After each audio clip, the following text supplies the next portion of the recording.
mikasika izay olana ara-politika eto Madagasikara izay indrindra dia nilaza ny député Narimamy Lucien Irma avy amin'ny Mapara fa tsy eny amin'ny antenimera-pirenena intsony ny vahaolana ahafana mamany olana mikasika ny lalam-pividianana fa efa simba ny kolikoly ity androm-panjakana ity.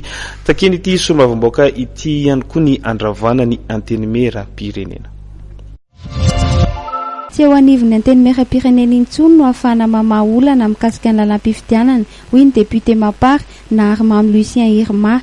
Nambara fa simba ny kolikoly ity androm-panjakana ity ary takiny ny tokony andravana izany. Assemblée nationale zany aminay dia assemblée corrompue.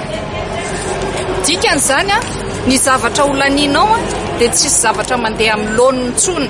Nanomboka tamin'iny amboletra izay nataony filohan'ny antenimera-pirenena sy ireo solombavam-panjakana tamin'ny 3 avril tao amin'ny assemblée nationale iny.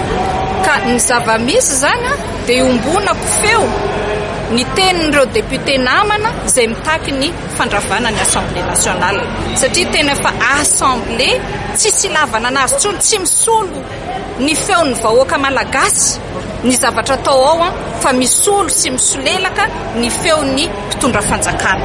Zay zany mikasika an'iny.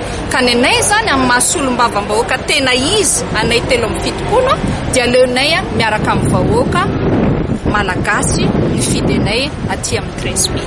Aiza ho aiza ny fitarenana nentin'ny député 7 any vana teo anivon'ny Bianco. Araka ny tatitra azonay zany dia efa miroso mandrainy andraikiny ny Bianco ary eto moa zay dia manantena ihany koa torak'izany ny HCC izay